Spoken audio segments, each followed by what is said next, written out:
Hey folks, Mark Devine here. Thanks for joining me today on our webinar on Front Sight Focus. I hope you all are doing well and are off to a roaring start in 2017.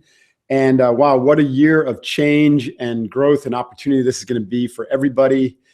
2016 was kind of a year of closure. Boy, did we see some of that here at SealFit and Unbeatable Mind.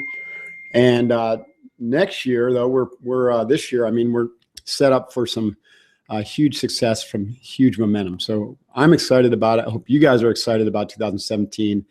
And I hope you put some thought into what major goals and targets you're going to go after to achieve your mission.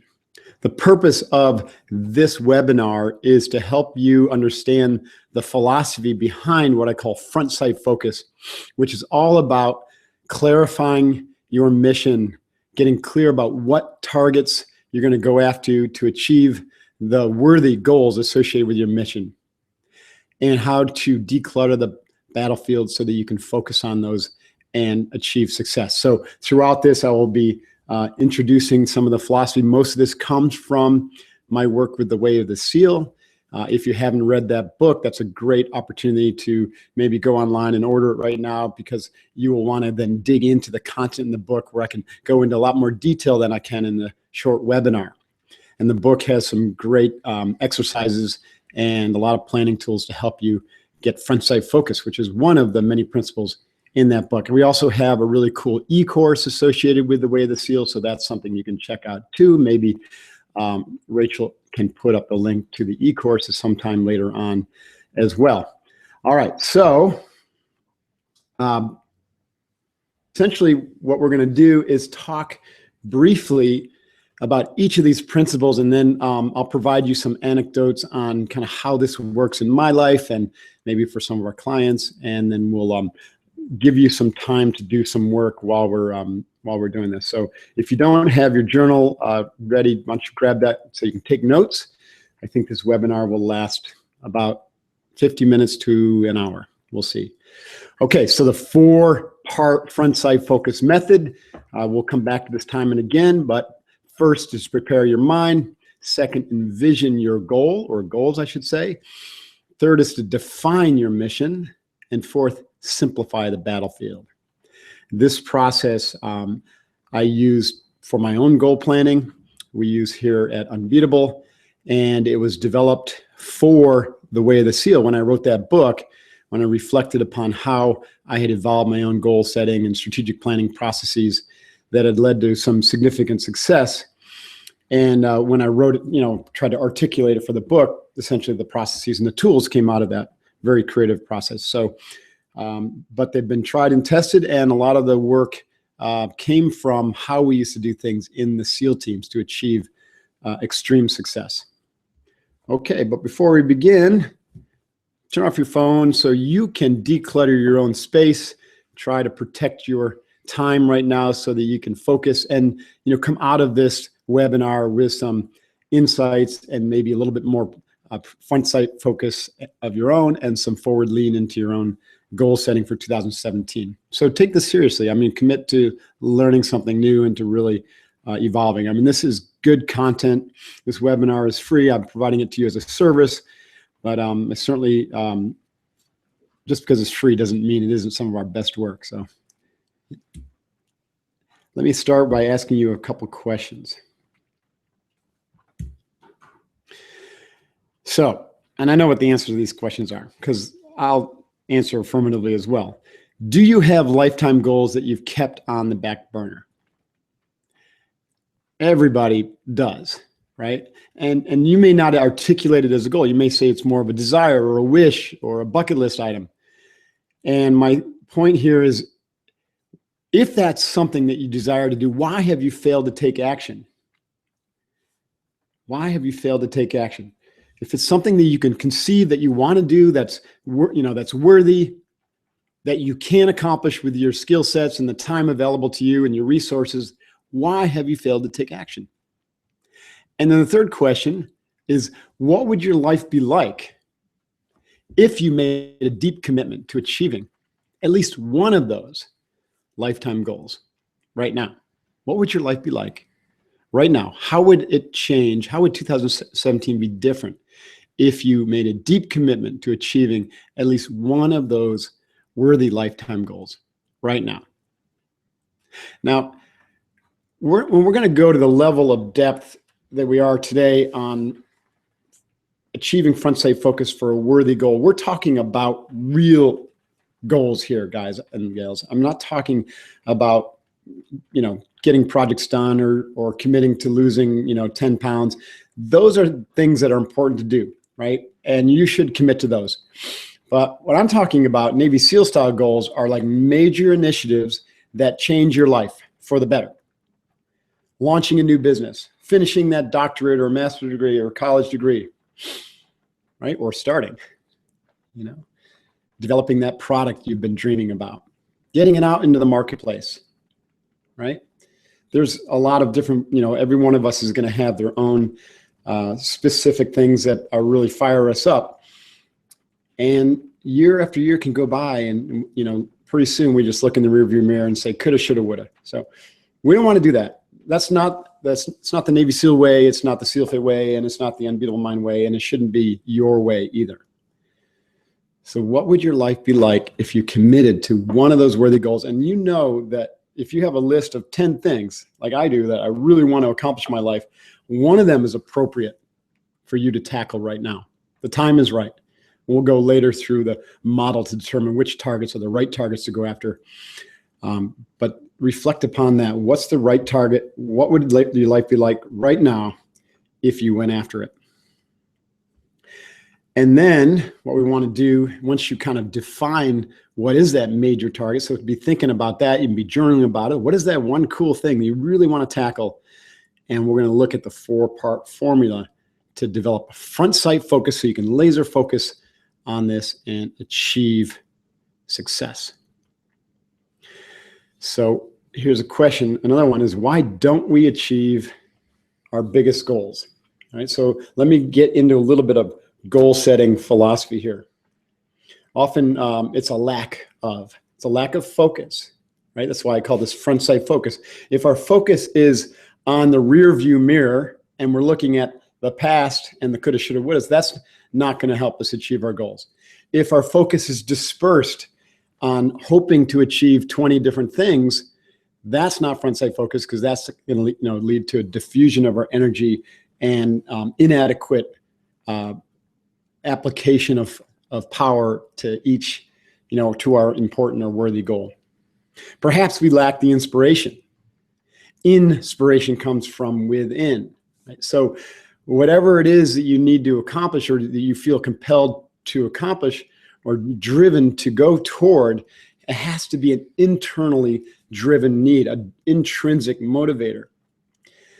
And that's where inspiration comes from, right? Inspiration comes before perspiration.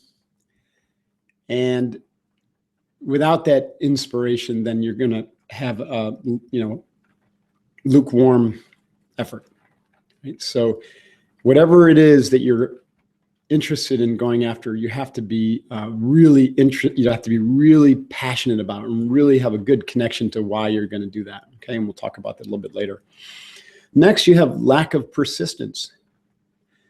Right? If you don't have a strong why for doing something, then your follow through is going to be weak. And when the winds of change or turbulence of challenge come at you, which they will, then you're not going to be able to stick to it because you can't answer the question why. Right? So you may lack persistence. And fourth, you may not have a proper strategy. Right? Every important goal or target needs a strategy, a plan to go after it. Now that plan, as we've discussed in other parts of the Way of SEAL training, needs to be flexible. It needs to be adaptable. It needs to be able to be executed in a volatile and changing environment. And so the plan doesn't need to be rock solid, step A, B, C, D, E, F. It needs to be more of a adaptable roadmap to get you toward your goals. But you still need a strategy, okay? Without those, you will fail.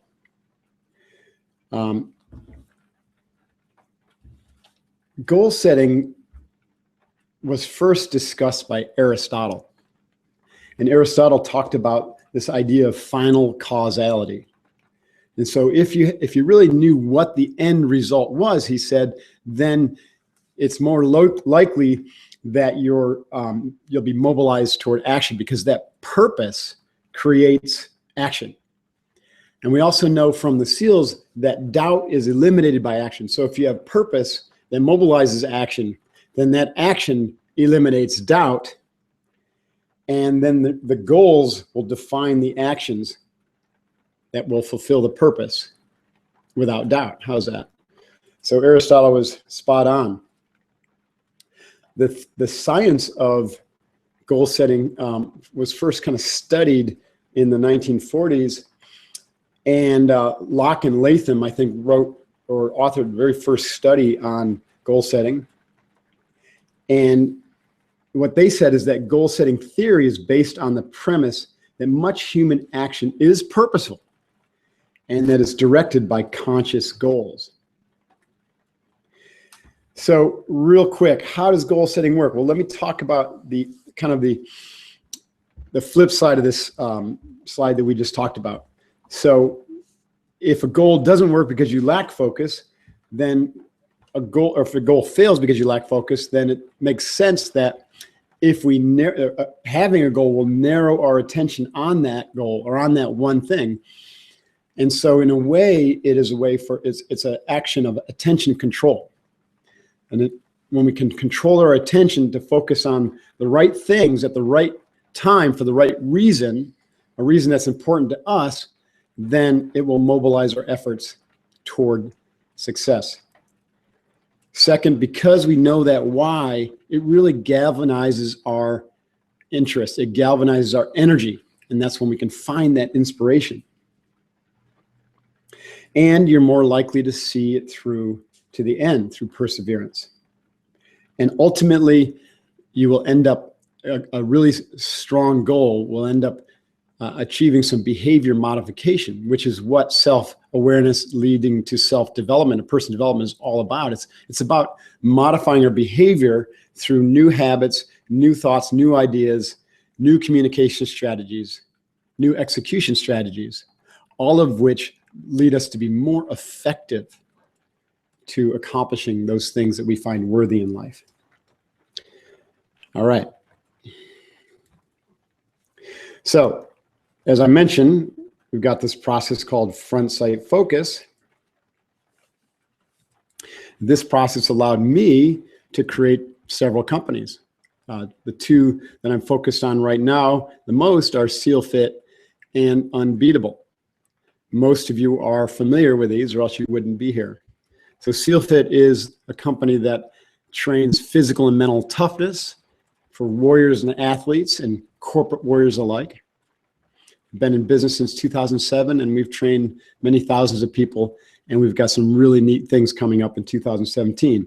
Unbeatable Mind was born out of SEALFIT because it's the training program to develop the integration whole person that I was developed when I was training the SEAL candidates, the Spec Ops candidates.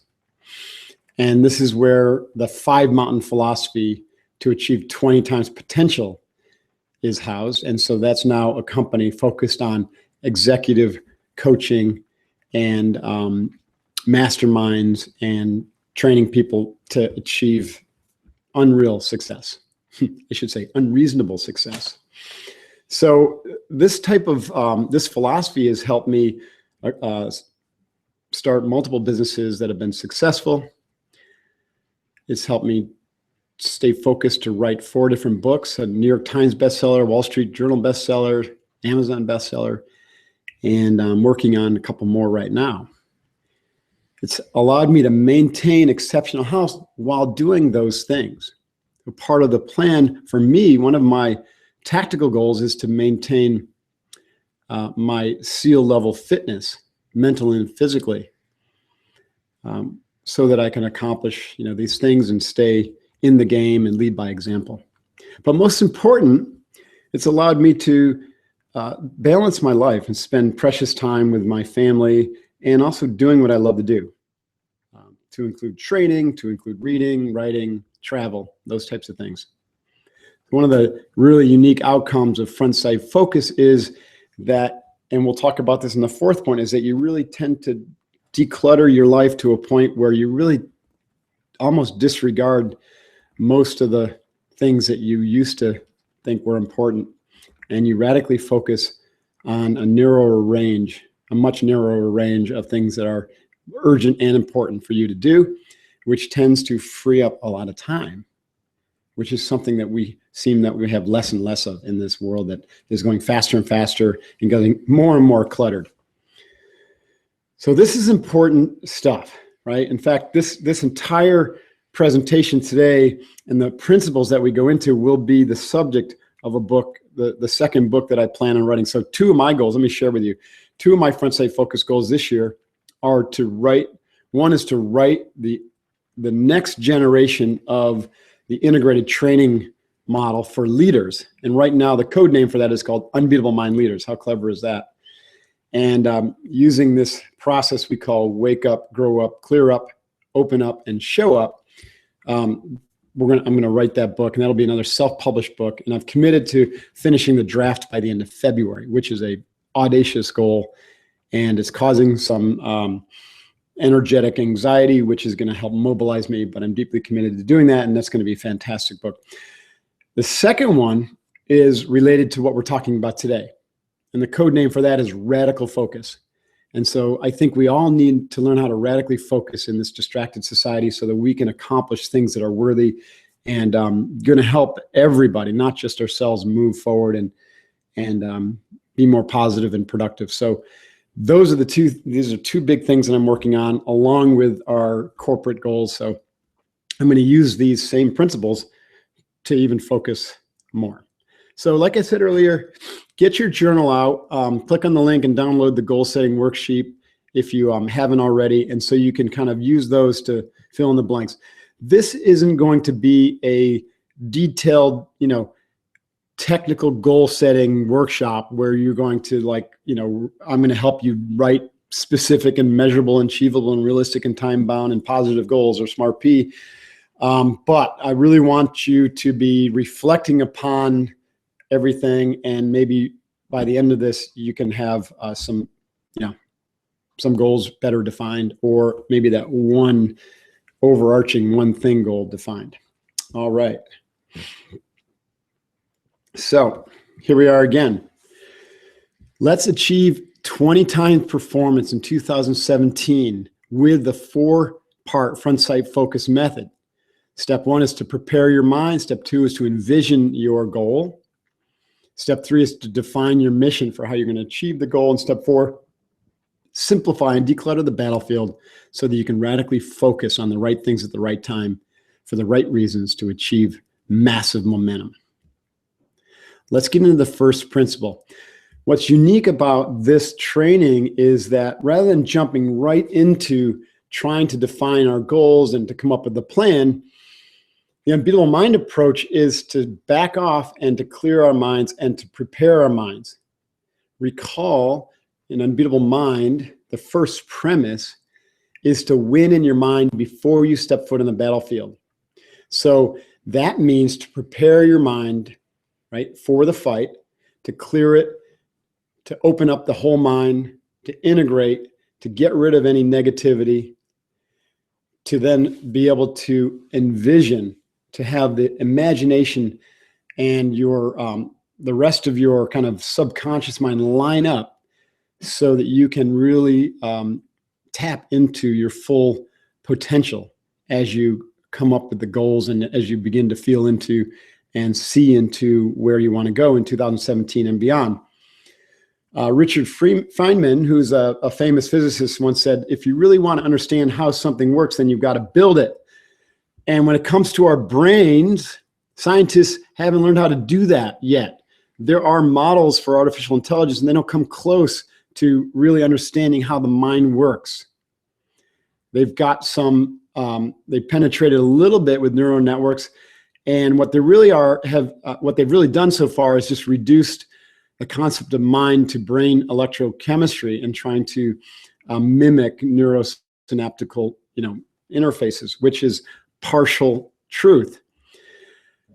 Mind is much more complicated than that.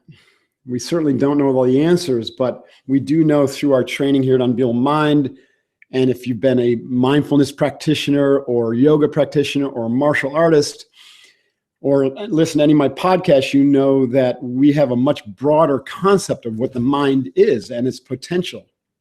I think the potential is vast, and we've been barely skimmed the surface here in the Western world by focusing on our logical, cognitive, rational mind. A plus B plus C equals D, right? Something linear. The mind doesn't work in a linear manner.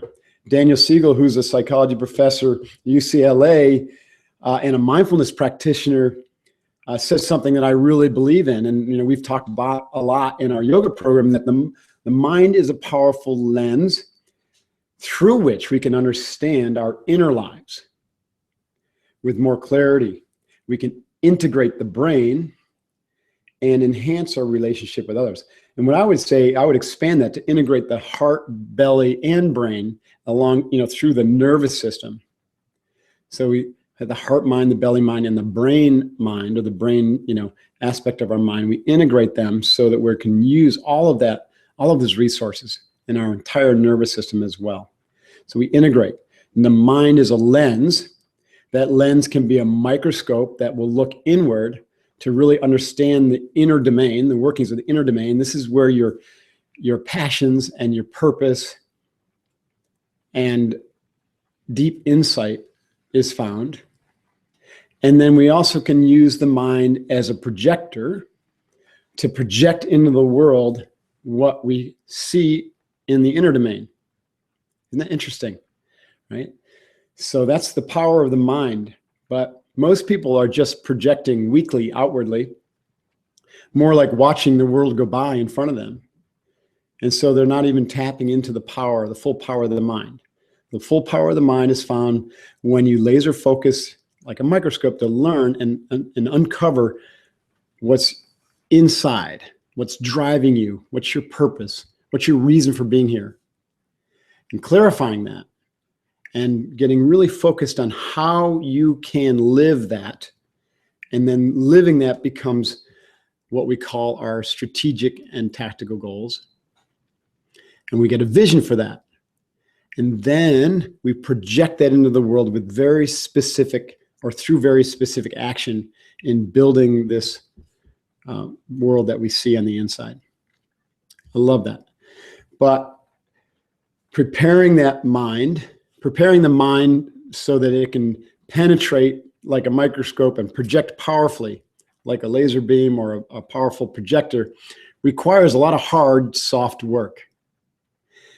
And what I mean by hard is that it requires discipline, just like going to the gym every day, just like building a business. It's hard work in that it takes a daily, dedicated, and disciplined approach.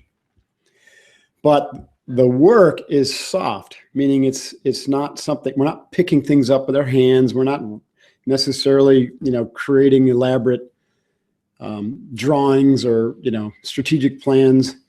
What we're doing is soft work, clearing our mind, learning how to concentrate, learning how to expand our awareness so that we can take in more of the information that our body mind is trying to tell us. Right? Deepening our powers of focus so that we can penetrate deeper into these subjects and deeper into the field and the skills that we're trying to learn, and creating new habits and new behaviors. And learning how to visualize more powerfully, right? With more clarity and fidelity and energy. Right? So that's why this first step is to prepare your mind. Now, most of you have done some box breathing or heard about box breathing. So what we'll do is we'll do a short box breathing exercise, which is the beginning of the process to prepare our mind. So you can write this down. When we begin the process of, or to prepare our mind for battle, to win in battle with unbeatable mind, we use the box breathing as a 3-part tool, which has a profound effect on our body-mind system. Okay. So the first part is essentially just to breathe in our box pattern. And today we'll do a 5-count box or 5-count, inhale, hold, exhale, hold. And the purpose of the first section of this, when you do this on your own, is to activate the relaxation response. Is to activate the parasympathetic nervous system and to begin to get more fuel into your lungs so that you're stimulating your brain and your body with more oxygen, and you're doing it and at the same time calming yourself down and bleeding off any chronic stress that you might have. This is super powerful. This also, because when we activate this process, we're concentrating just on this pattern, we're now activating what we call the witness process, and we're beginning to curate the quality, the quantity, and the directionality of our thoughts. And so this doubles as a concentration practice, which is part 2. So part 1 is about physiology and fueling. Part 2 is about concentration and curating the quality, quantity, and directionality of our thoughts. So this is where we begin the process of positivity. You'll note, if you're familiar with our big 4 skills, the first of the big 4 skills is breath control. Box breathing is a breath control practice. The second of the big 4 skills is positivity. The main tool of positivity is feeding the courage wolf and activating the witness process, which I don't have time to get into now. You can join the Unbeatable Mind Academy and really learn how to do that. So that's the second part of what's happening with this process of preparing your mind. And then the third is to begin to visualize, right? And so box breathing is an incredibly powerful tool that we've developed, and it covers multiple meditation, what are traditionally considered meditation techniques: breath control, positive affirmation, mindfulness or witnessing process, and visualization, all in one training session. And the way you will do this is in that order, in a 15 or 20-minute session every day. Okay, so that's the hard, soft work I'm talking about. Right now, we'll do just 5 rounds of box breathing so you can experience, if you haven't already, just the nice effect of this box pattern, which will then clarify your mind, slow your brain down, help you begin to observe your thinking, interdict and eradicate negative thoughts, feed the courage wolf, and then to begin to visualize the win. So you can win in your mind before you step foot in the battlefield. All of this is both done before you set a goal, before you start to write or think, but also, more importantly, it's a daily practice. Daily practice, day by day, in every way. You get better and better by committing to do this for 20 minutes, either in the morning or the evening. I recommend doing it first thing when you wake up. It's part of your morning ritual. Okay, so we're going to inhale and breathe through our nostrils. We'll close our mouth, and when you do this, soften your gaze or just close your eyes. We'll begin with an exhale. Now inhale. Fill up the belly, fill up the lungs. Now hold your breath. Relax your mind. Exhale. Press it all out. Your belly button should be pressing toward your spine, and hold your breath. Inhale. Hold your breath. Remember, this first part, which I recommend doing for 5 minutes, is just to get the fuel in. Exhale. More fuel into your lungs, and to hold your breath, and to trigger the parasympathetic or relaxation response.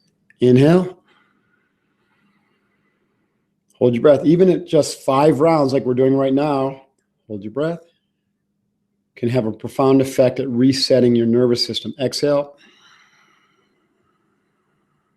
Hold your breath.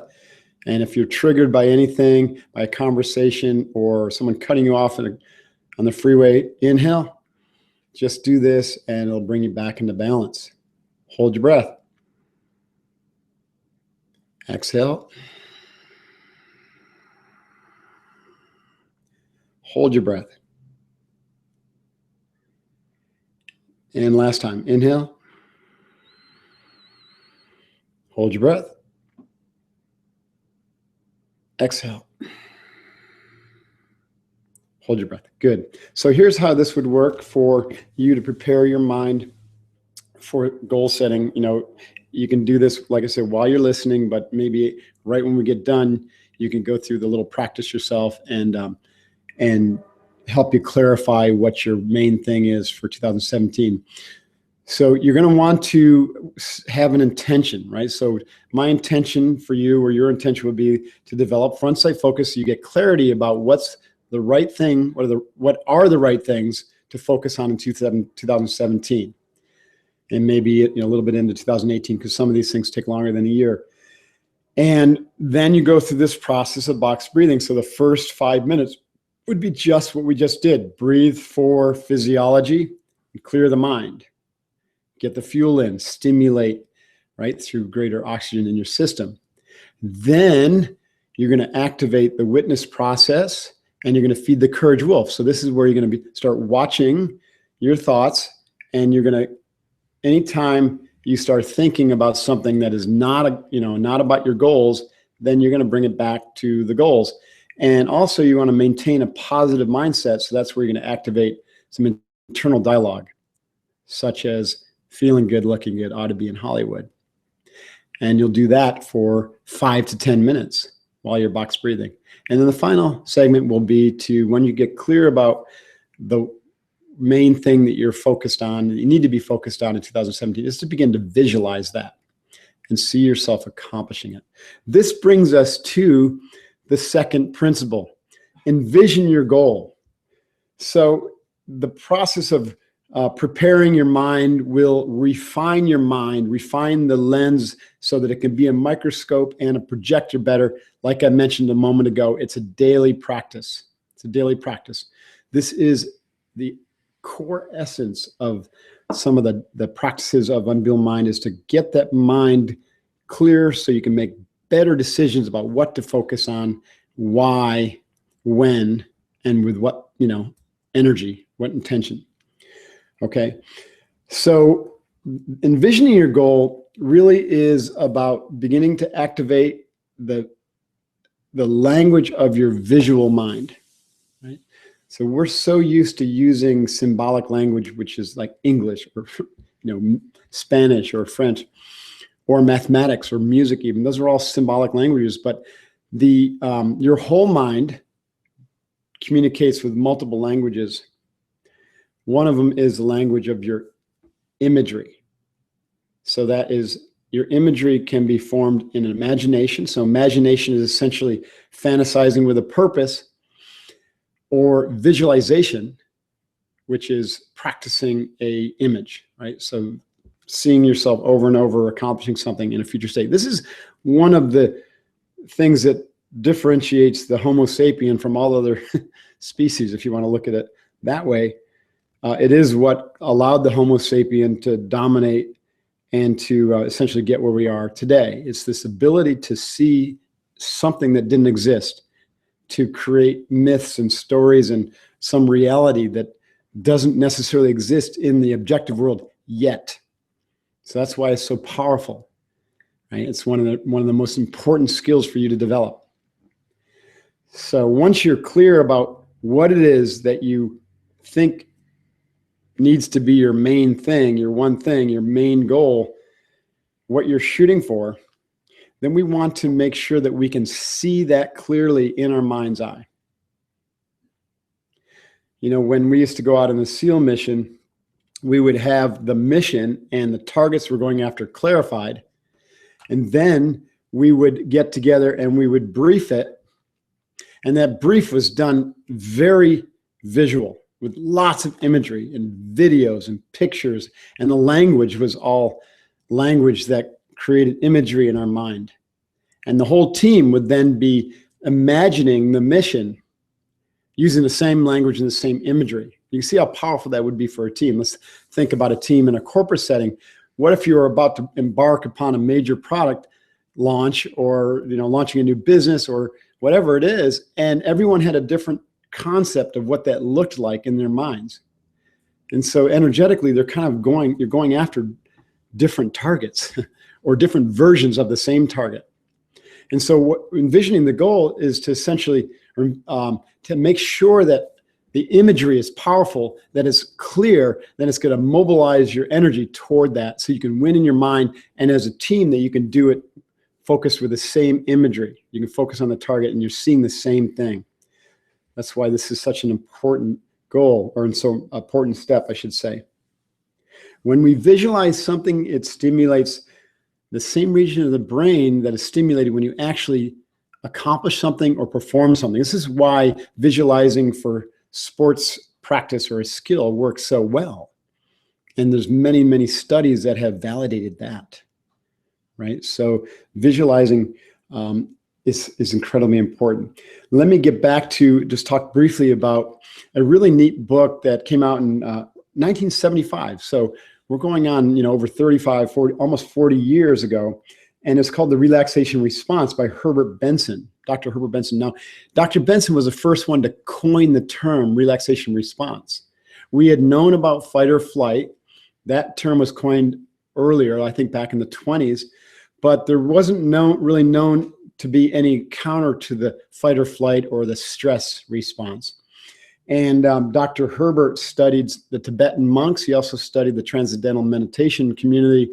And what he realized is that the process of meditation that these different communities were going through led to a countering of the stress response. So we've talked about that already, because that's essentially what we do with our box breathing process.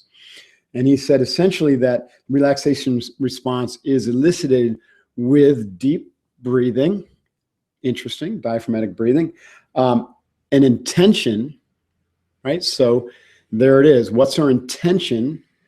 Right now we're taking our focus and we're shifting our attention and shifting it to something intentionally, which is going to be calming as opposed to being agitated. So what you focus on will affect your stress levels. And then he said essentially to elicit a passive attitude. Now, a lot of people say, well, I don't want to be passive. I want to be offensive and aggressive. Well, yes, when you act boldly in the world, we are going to be aggressive in a positive way, right? We're going to be offensive-minded in a positive way. This doesn't mean going out and being a bully or accomplishing things at the expense of other people or at any cost. That's not what I'm talking about. And again, in the way of the seal, I go into this in more detail. What we're talking about here, when we begin to go through the process of preparing our mind and envisioning the win, we have to have a passive attitude with our mind. And so this is one of the things that helps us shift from cognition, pseudo left brain thinking, focusing on, a project, focusing on solutions. This is where we spend most of our time, especially here in the West, and passively just letting all that go and allowing ourselves to move into more of a whole brain attitude, which is passive. And in the passive attitude, we're not trying to actively use our brain to think. We're trying to essentially open up our brain to receive information, to listen, to visualize, to feel. You see how that is important. And so active is an outward orientation. Passive is an inner orientation. Active is a projector. Passive is the microscope. Interesting. 1975, Dr. Herbert Benson. He was a Harvard doctor. And then he says, we visualized our desired outcome. How interesting, right? So here's an MD basically saying the same thing that we've been saying, completely different traditions.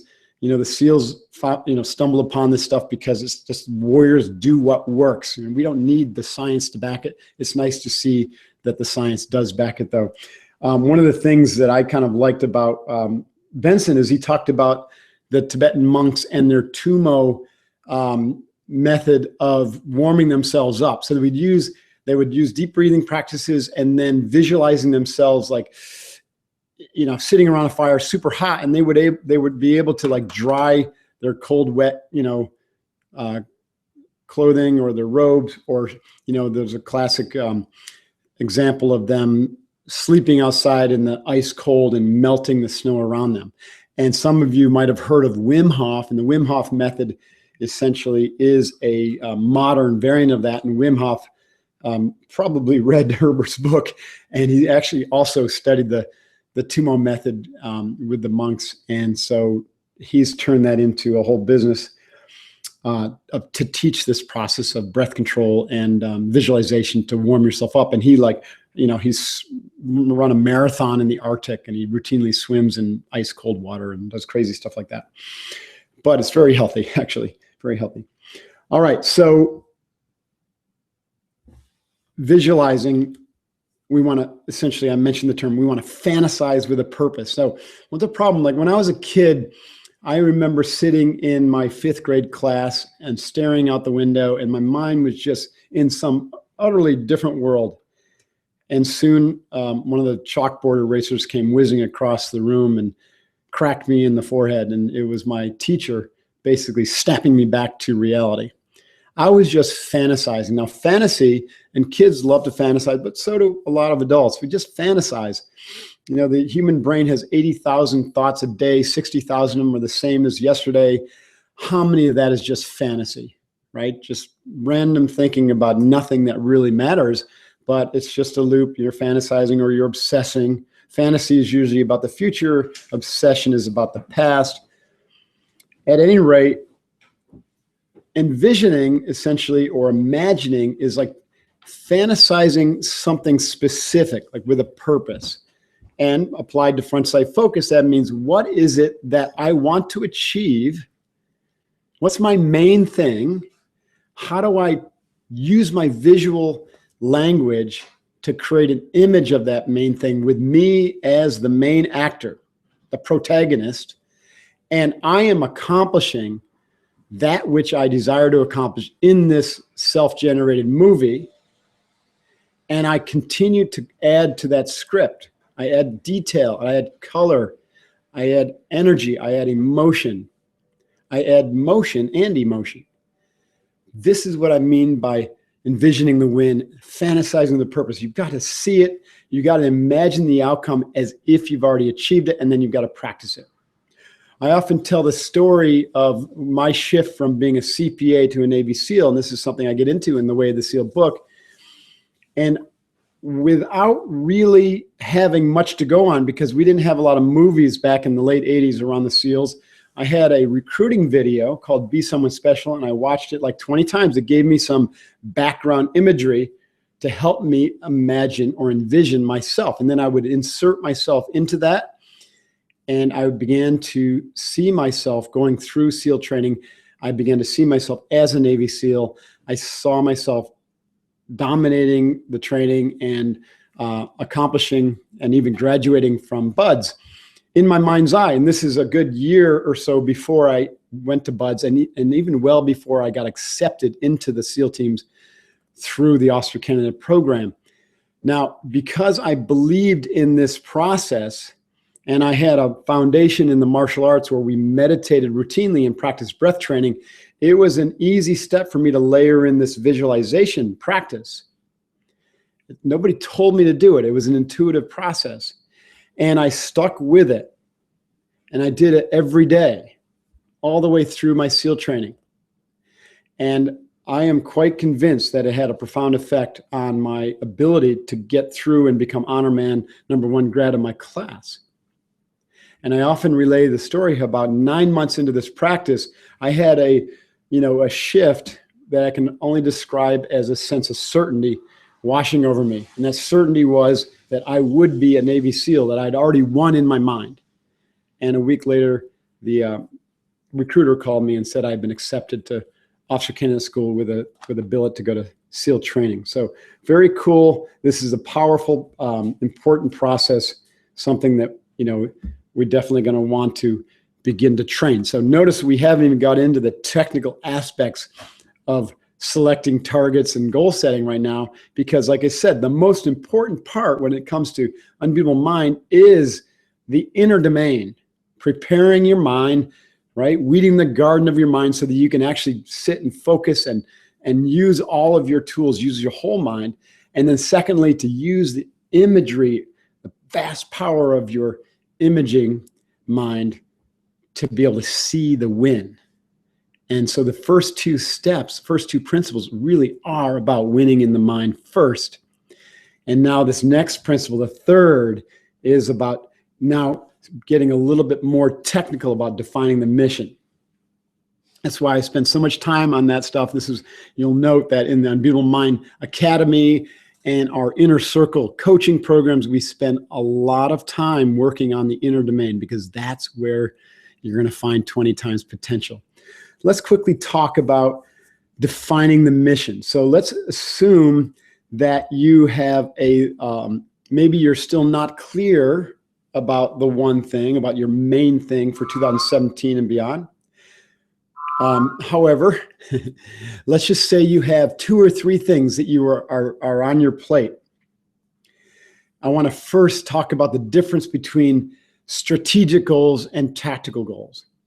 So strategic goals are long-term, medium to long-term goals. So 1 year to 3 years, or maybe even longer, but let's just say 1 to 3 years. And generally speaking, you're going to have a very narrow range of strategic goals, right?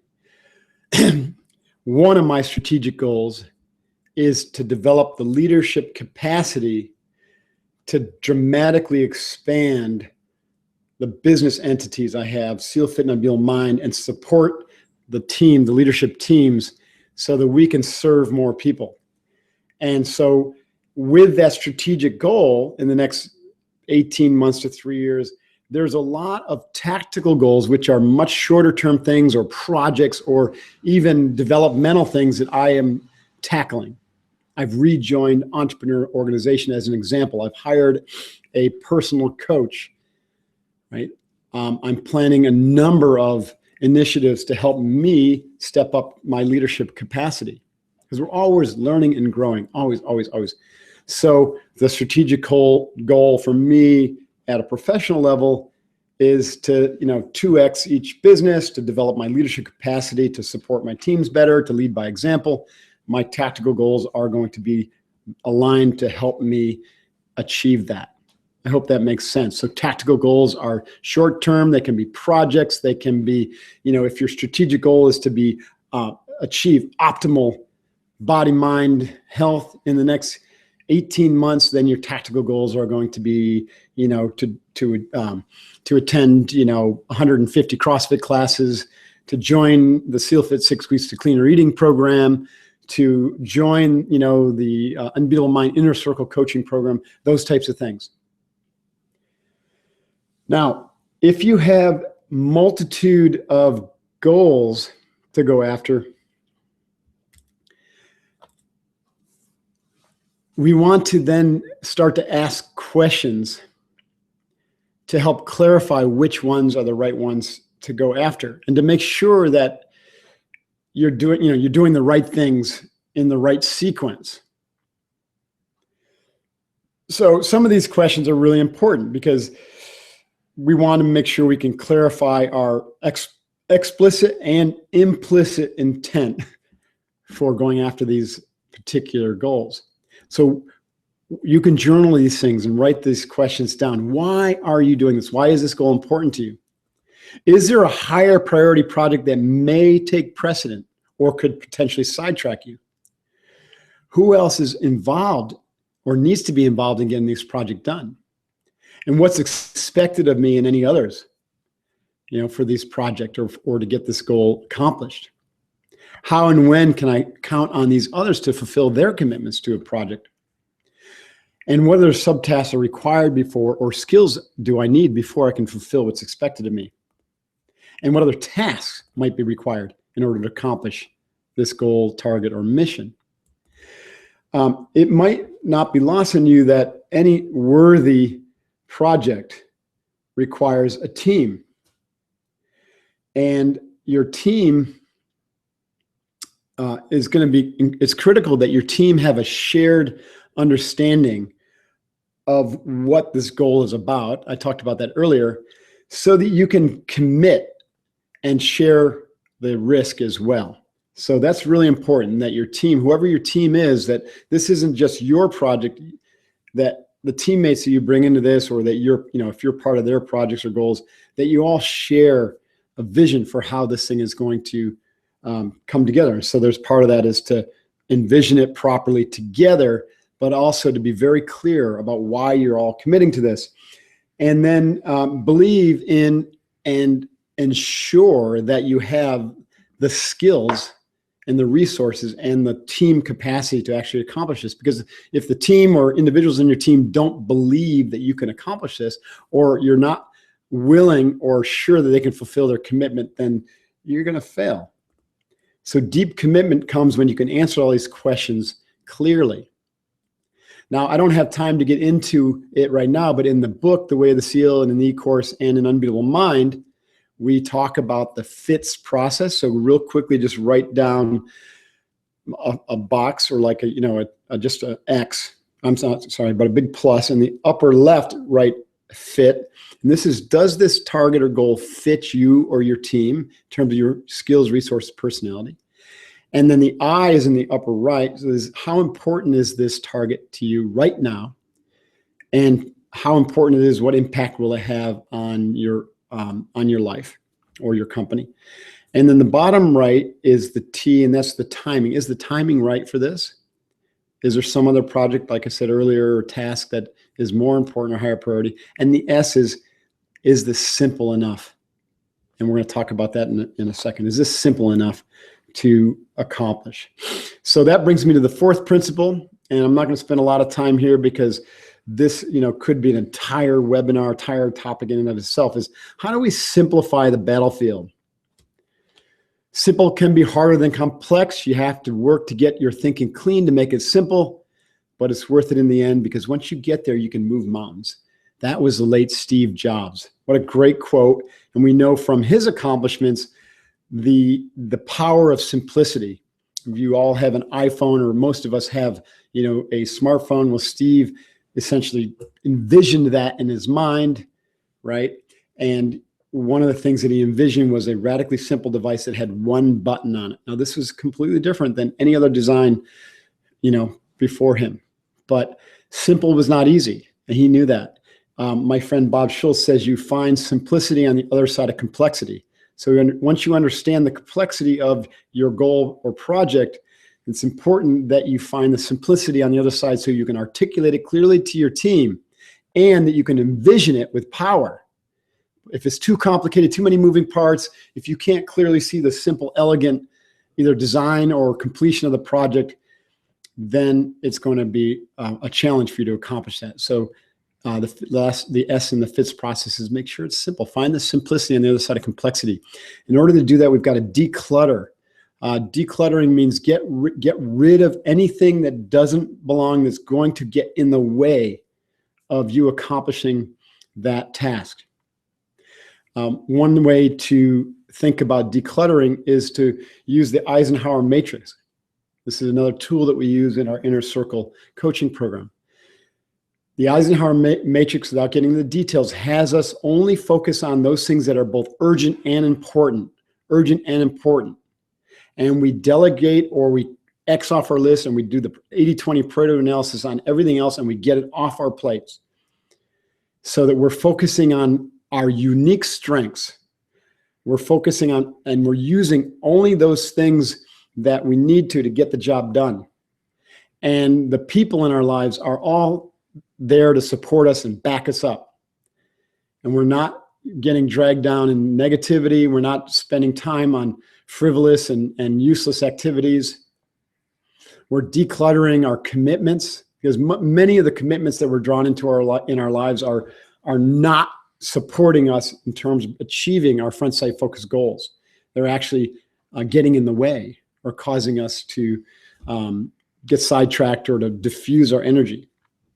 So therefore, like from my own life, I don't sit on boards of directors. I don't, I'm not involved in tons of charity events, except for our own, launching the Courage Foundation this year, trying to do good work through that. I'm very, very selective with what I take into my life, and I like to, radically focus on the right thing at the right time for the right reasons, which is how I started this whole webinar. And front sight focus is about that. getting there. Okay. There's so much more I have to say in the subject. That was really just the beginning. If we had more time, I would go into the planning process itself, help work through some of the FITS model, use the PROP tool to actually define a path forward. And then we'd use the SMEAC tool to develop your mission. And then we actually define your goals using the SMART P process. All of that can be found in the Unbeatable Mind Academy, along with some incredible coaching support from some master coaches. We have a really amazing team lined up, and we've been doing this with great success, and we've helped thousands of people, and we'd love to help you out and to meet your amazing goals in 2017. So this year can be the best year ever. So if you're serious about designing a life around your unique why, your purpose for being here on this planet, then I want to help you develop that front sight focus to succeed at a high level. You want to design your life so it supports you. You got to win in your mind before you step foot in the battlefield. You have to know your why. So you don't get bogged down with minutia, those unimportant, urgent and unimportant things that are going to prevent you from focusing on achieving your worthy goals. You need a strategy, you need a plan, you need support. Just like I need a coach, you need a coach. If you don't have one, you need to find one. I believe that Unbeatable Mind and the Way of the SEAL framework is an incredibly powerful framework. It's helped myself and thousands of others achieve extraordinary breakthroughs and success. There are others, of course, and if you have one, great. Use this information to support your already successful process. If you don't have one, or if this is appealing to you, then I encourage you to dig a little deeper and explore some of the things that we have to offer. The best way that I know how to build a strategic plan and a tactical plan and to execute with my hair on fire is to use a tried and true framework. That's why what I learned in the SEALs became my go-to, and then I've evolved it for the business community. That is powerful juju, because the SEALs don't like to fail. I don't like to fail, but I like to win with an integrated approach and a world-centric point of view. And that is the type of win that we need in this world. So that's what we bring you through the Way of the SEAL training. And that's why my book, The Way of the SEAL, has achieved bestseller status and is continuing to sell extremely well. It's because people are inspired by the message and the tools. And it's not just a motivational book. It is a roadmap for massive success in a way that is balanced and good for all. That's pretty cool. So we want you to radically focus. I want you to learn how to radically focus on your biggest, most powerful goals, those goals that you've been letting sit on the table. It's time to get them off the table and to activate them, to choose one or two and to go after them this year. There's no time like the present. Why wait any longer, right?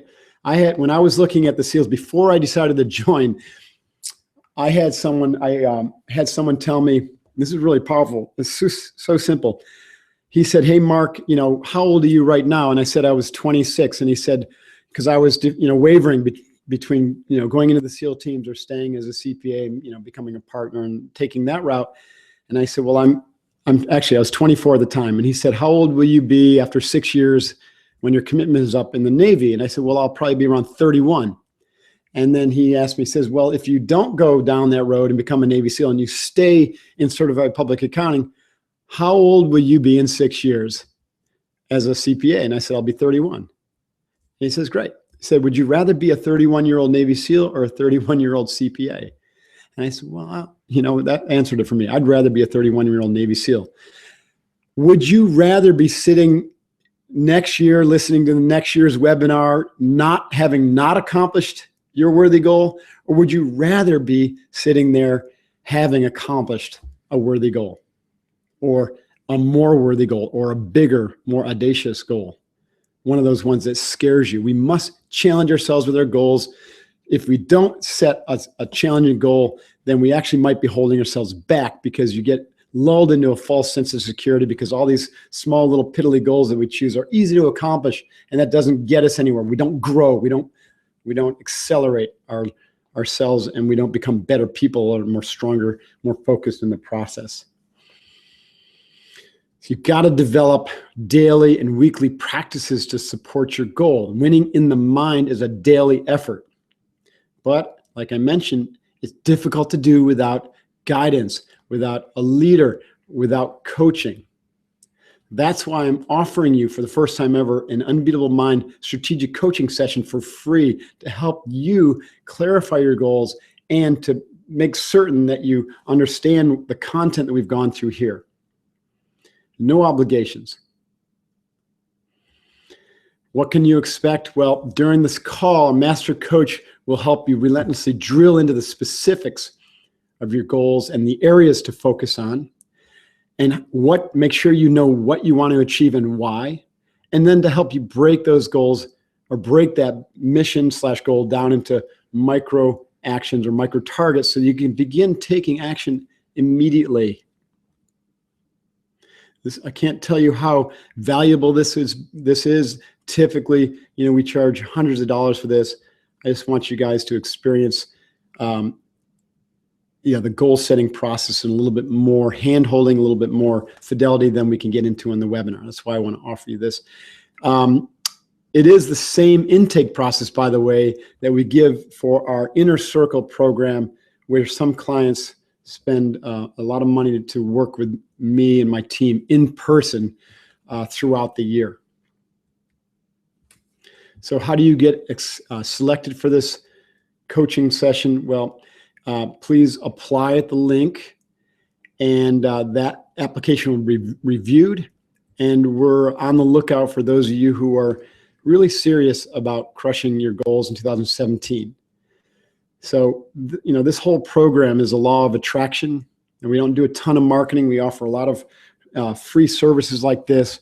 We want to work with people who are really serious about achieving maximum potential, finding their 20x, and developing the inner domain, finding the win on their internal battlefield, and stepping up to that fifth plateau, which you'll learn about if you go deeper into this training, the fifth plateau of world-centric leadership. Super powerful. So we're looking for you. If that sounds like you, then please, join us for this coaching call. Remember, achieving uncommon goals requires uncommon commitment. Maybe equipment too. Achieving uncommon goals requires uncommon commitment. So don't be common. I urge you, don't be common.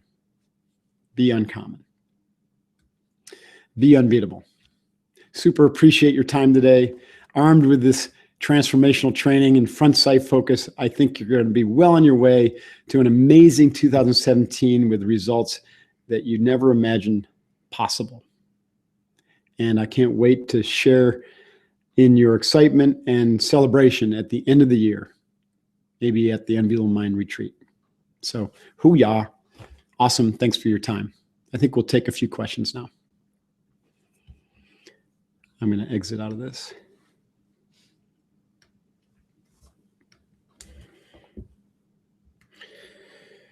Okay, so I'm just going to look at the questions and answers, huh?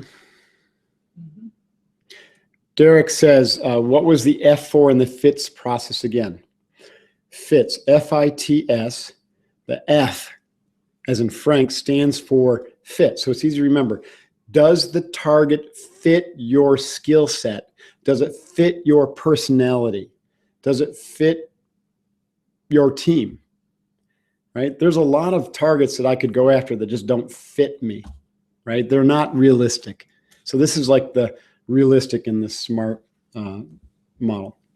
The I is it important? Once again, there's a lot of targets that I could go after this year. Some are much more important than others. Just go after the most important one or two. The rest of them usually tend to work themselves out, or they're not really worth your time. They're just going to bleed off your energy. And the T is the timing right. A lot of times we go after something that we're not ready for.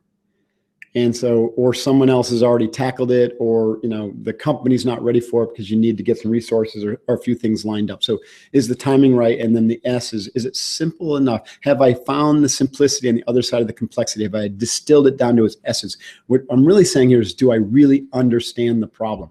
Have I done the inner work where I've reflected upon it and I've won it in my mind? I see the goal. I can see clearly, a path to get there. and then I go forward and hit it up. John asks, excuse me, how does the 20X compare with the Kokoro Yoga program? Have read all the books, and it's great to hear a lot of this info. Let me explain Kokoro Yoga. Kokoro Yoga is yoga. So it's very much Eastern yoga, but it's contextualized for a Western audience and a warrior athlete audience. Many people who would never step foot in and experience the great physical and mental benefits of yoga. So it's also a personal practice as opposed to like a group training session. So Kokoro Yoga, even if you just picked up the book or do our online training, Kokoro Yoga Online, which you can find at unbeatenmind.com, this would be the personal practice of box breathing, of movement, somatic movement, of concentration, meditation, and visualization taught from that perspective. Can you do all those things without learning Kokoro Yoga? Of course you can. Kokoro Yoga really is a daily practice for those who love to move their body and want to develop themselves in an integrated fashion. But it really is for anybody out there, kids, parents, moms, Navy SEALs, firefighters, and it has nothing to do with goal achievement or corporate success or entrepreneurial success. So that's how Kokoro Yoga differs from Unbeatable Mind. Completely different types of programs, some similarity in the practices, obviously. Can you go to the bottom of the questions? Oh, start at the bottom? Sure. Doug has asked, how important is it to define the current state as part of goal setting with respect to overtraining or job burnout? Well, in the book, The Way of the SEAL, the chapter before Front Sight Focus is called Set Point, establishing your set point. So this is an excellent point, Doug. When we establish our goals, it's important to know where we are right now. Oftentimes, when we don't establish a good set point and have this self-awareness to be able to establish our baseline, where are we right now? It's like the reason I chose those terms is kind of like using a GPS. If you want to go over there, if your target is over there, then you can't get there unless you know where you are today. So your set point is where I'm at right now, and then I map my route over to my target. So they're both really important. So oftentimes, and this really, I think I can relate this back to almost the fourth principle is decluttering your battlefield, right? So you want to simplify things. And if you're currently in a situation that you have too much stress, too many commitments, or you're going to radical change, like a lot of change, like you want to change your job, or you're planning to, but you're not ready to. There could be a lot of factors that are going to get in the way of you achieving the goal. And so you have to take a look at both. Like, what needs to change now in order for me to achieve the goal? They're both important. They work together like a hand and a glove. I hope I explained that. I can go into a lot more detail, but I don't think we have the time. We have more questions here.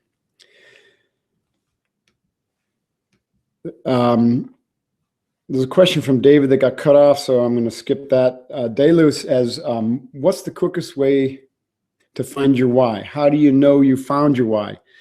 Let me first say there's no quick way to find your why. Some people have a flash of inspiration, and then boom, there it is. Other people spend their entire life kind of wondering, if they're on the right path. What my experience is that when you do the work that we talked about here in preparing your mind, right, which is the first principle, preparing your mind allows you to access your whole mind. Your whole mind then allows you to use the skills of imagery, feeling, and sensations, right? So that we're able to feel and experience more of our inner domain. And in that inner domain lies the answer to your why. And so when you begin to do this work of sacred silence, of slowing down, of spending time every single day in a meditative process, like I described earlier with the box breathing, that 3-part process, then what happens is your why starts to speak to you. This is what happened to me in my early 20s. But it took, about a year and a half of practice. So it's not a simple process. That's why our Inner Circle coaching program is a year-long program. That's why the online Unbeatable Mind Academy is a year-long program. Everyone is going for the quick fix, and everybody wants a pill or a hack. And if you really want an extraordinary life, there is no way to hack your way to an extraordinary life. You have to work on it, and you have to practice being extraordinary.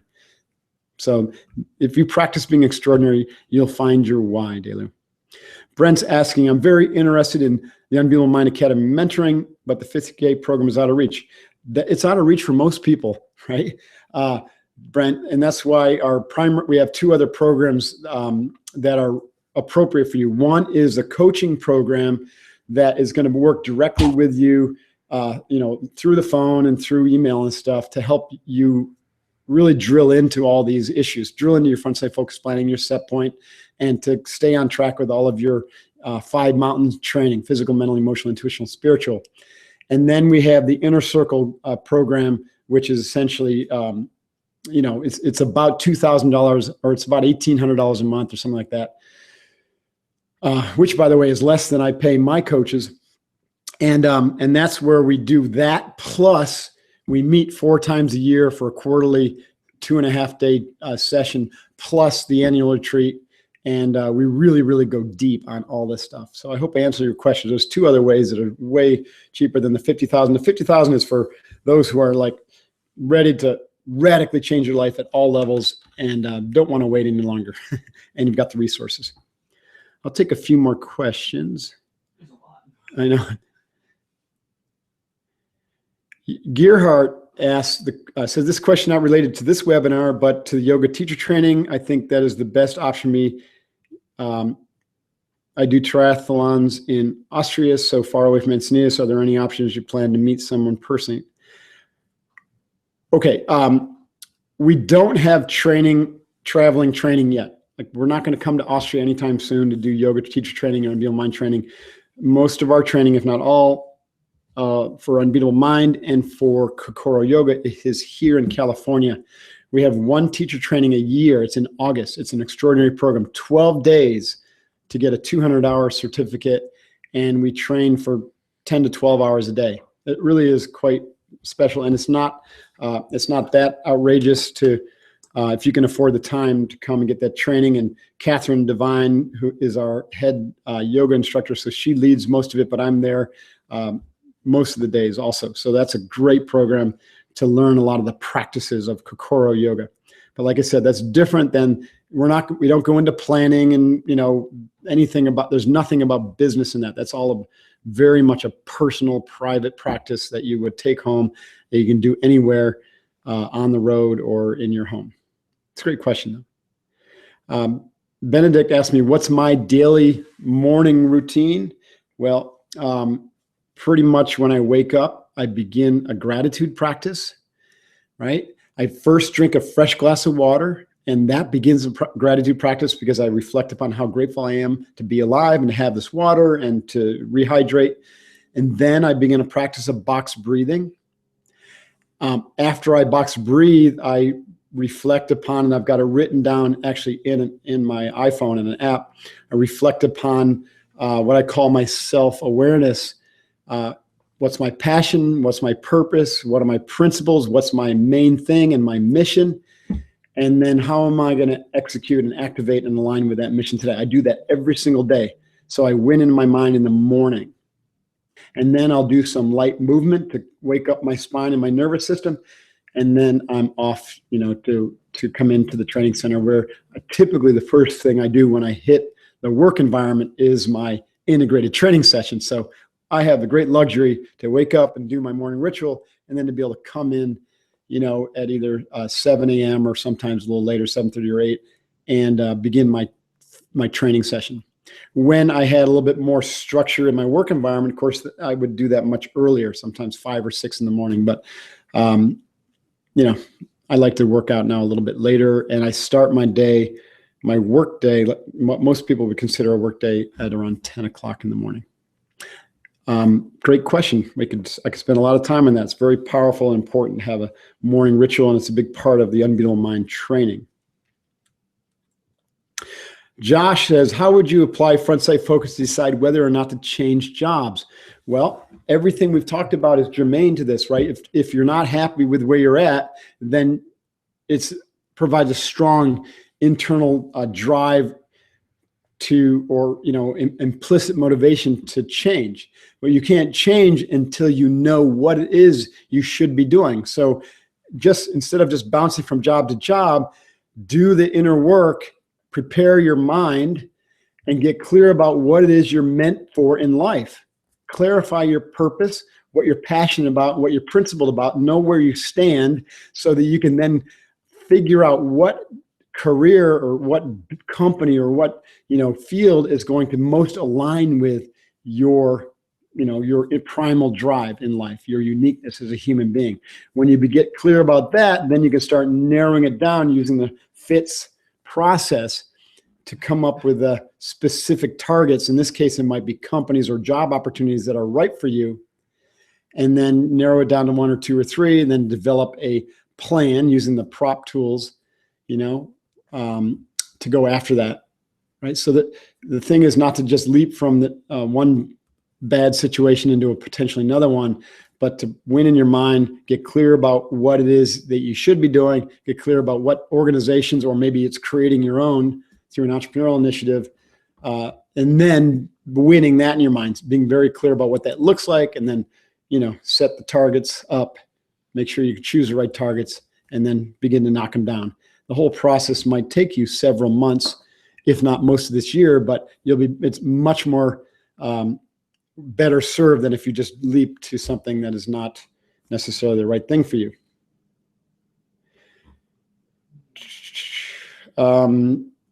Don is asking, can we do a strategic planning session if we need to narrow a focus? I have many things I've committed to already.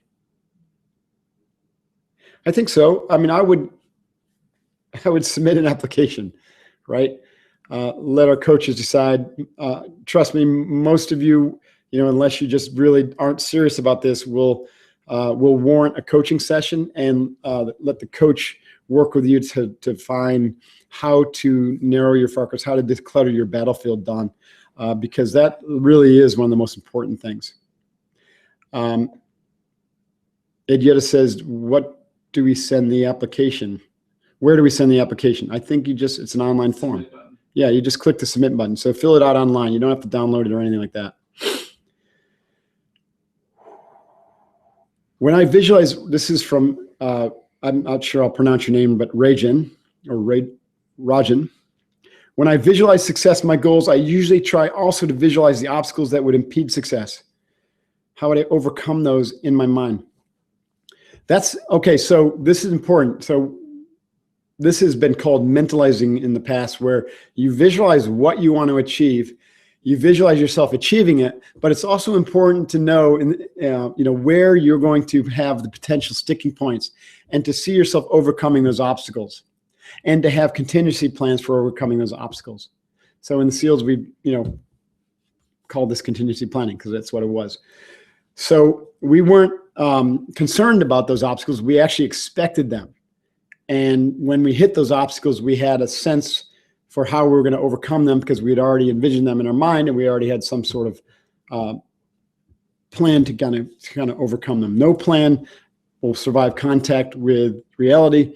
So you should try to see what obstacles would be in your way to accomplishing a goal, and then find a way in your mind around them before you step foot in the battlefield. It's a great question. Patrick's asking, how do I get over the past failure and non-accomplishment that eat away at the self? Do you just try to not acknowledge it? No, this is an important question. I don't have time to go into great depth here, Patrick. Remember I mentioned in Unbeatable Mind, we work on the 5 mountains of physical, mental, emotional, intuitional, and spiritual. And the emotional mountain, the third mountain, is the most challenging. Past failures and regrets tend to grease a groove or a river of regret into our emotional mountain. This must be worked on. We must use the tools of Unbeatable Mind to eradicate regret, to clear up our past emotional baggage. And that is a separate That's a separate thing. In fact, we did a webinar last year on that, and we might address it again in the future. And if this is something that that is holding you back, then I encourage you to have the coaching call, because it's an important part of what we do, and it's difficult to achieve the radical success that we're talking about here with Unbeatable Mind if you have emotional baggage and regrets holding you back. So great to be focusing on that. Hang on. Maybe I don't. It's weird. They're getting cut off at the bottom. It's like Paul has a great question, but all I see is my greatest goal is to be the best father. And sorry, Paul. I can read it to you. Okay. My greatest goal is to be the best father and husband. Is that considered a large enough goal? It will certainly require a lifetime of effort. Yeah, Paul. So if your greatest goal, if your biggest goal is to be the best father you can be, that's terrific. To me, that is an imperative, right? I don't look at that as a front sight focused target. To me, that's an underlying imperative in your life. It's part of what you stand for. So there's our overarching ethos for how we're going to live our life, and then there's front sight focused goals for how we dominate on the field of performance. And so I wouldn't even put this in the same category. This is just something that you absolutely must do. You must be the best father you can be. You must be the best, husband, assuming you're married, that you can be. And so you're going to do everything in your power every day to show up 100% with your team. One of the beautiful things about the Unbeatable Mind training is it is designed to help make you the best person you could possibly be, to evolve yourself to the highest levels so that you can both be that person and perform. That's why we say you unlock 20x performance on the field, out in the world, through your business, through your nonprofits, through whatever it is you want to do, writing books and creating great things. But that is found by unlocking 20x potential on the inside. That potential is applied to all areas of your life, including being an amazing father. So I don't think you need to set a goal around this. Just establish it as part of your stand and your ethos, and it's what you do every day. That's my opinion on this. Okay. Nisar says, I see the technique similar to the art of living. Pranayama. Yeah, pranayama is control of the life force, or marshaling life force. It comes from the yogic tradition. Breath control is not owned by a yogi or a martial artist or anybody. Breath is yours. It's mine. It's our gift from God. It's amazing. Without the breath, we wouldn't be here. Having said that, when you begin to work with the breath, like I mentioned, the Tibetan monks or Wim Hof or Navy SEALs and us at SEALFIT, and we coined the term box breathing back in 2007 because the process of box breathing was having a profound effect. It had a profound effect with me, and I've been doing it for like 20 years or more since learning it with Nakamura way back in the 80s. I guess it's more than 20 years. Whoops. And the breath essentially it's a link between the body, the mind, and the spirit. So yes, you're right. Pranayama is important, but the principles of Unbeatable Mind and front sight focus go well beyond it. The yogis didn't really so much teach about how to perform in the outer world. They're more focused on, with the 8 limbs, really refining the inner. So that's a powerful distinction. We want to do both. We want to merge the Eastern principles that are so effective and that work and that got lost in the Western world with the powerful Western concepts of depth psychology and performance psychology. And the two together, when you can integrate those and bring those skills together, that's why Unbeatable Mind is unlike any other program in the world, and it's extremely effective. And we prove that every day around here. So thank you for that question.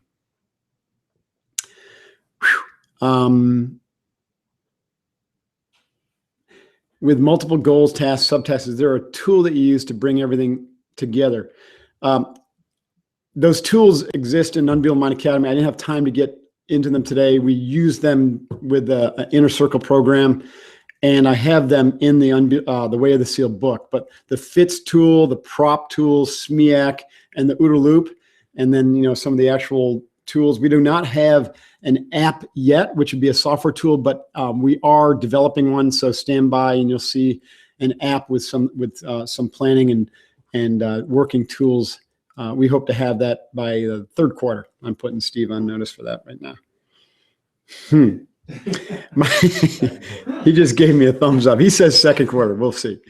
I'll give him a bonus if he hits that. How often should we review our shorter and longer term goals? I find that sometimes they change over time. Great question, Martin. Okay, so here's the thing about goals is they're fluid. They are fluid. I like to review mine every single week. And so just like we have a morning ritual to prepare for the week or for the day, I have a weekly ritual that I do on Saturdays to prepare for the week. And on those weekly rituals, I will take more time to revisit my goals for the year and then to chunk it down and say, okay, what am I going to do next week to continue to align with and to tackle, to move forward on these tactical and strategic goals, or so I can, accomplish the strategic goal. And like you said, what happens is over time, what I'll find is either the goal starts to make not much sense anymore, or we've already accomplished it in another way, or maybe I even accomplished it way sooner than I wanted to, or some condition has changed in my life that the goal all of a sudden doesn't make any sense anymore. So I'll just take it off my list. So the short answer to your question is I recommend reviewing your goals weekly. Now, some people will say monthly, but to me, it's a constant process. So not only do you review the goal, but you might refine it, you might elevate it, you might shift the priorities. So we want to develop a real battle rhythm of daily, weekly, monthly, quarterly, and annual planning. And that'll help keep you really on track. And you just kind of fail forward fast is what we say in the SEAL teams. We'll take two more questions. Great. Okay.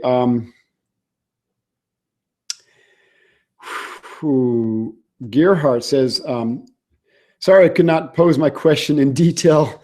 There's not enough lines available. What's the best option for me from Europe to decide if my plan? Oh, okay. So I've already answered your question.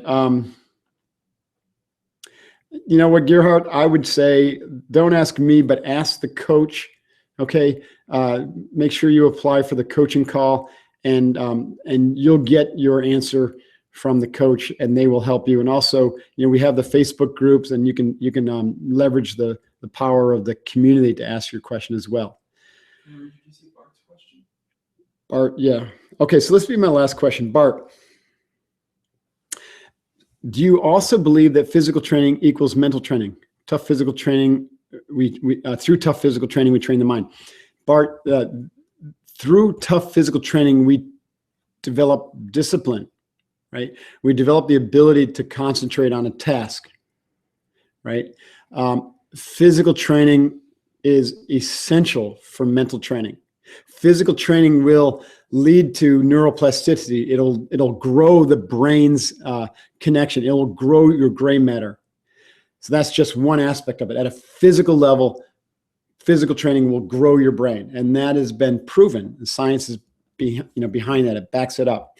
Physical training, when you get into more complicated things like gymnastics or learning the Olympic lifts or learning new and different things, or like SEALFIT training, our new SEALFIT bootcamp program coming out, will have constantly varied functional movements done in a unique way every single day, with the big four skills of mental toughness laced into it to develop things like courage and honor and discipline. And that will develop mental toughness. Having said that, mental toughness, ultimately, once you get beyond that initial layer of just, I can tough through something, or I've got the physical and mental skill to drive through a task, true mental toughness is where Unbeatable Mind picks up. It's to develop great fidelity and clarity over the quality, quantity, and directionality of your thinking mind, and then to integrate your whole mind so that you can use all of the vast skills that you have, so you can develop that 20 times potential so that you can win on the battlefield of life, kick ass and take names, develop front sight focus so you can focus on the right targets at the right time and win. And you win for the benefit, not just of yourself, but for your team, for your community, for all of ultimately humanity. So that's what we're all about.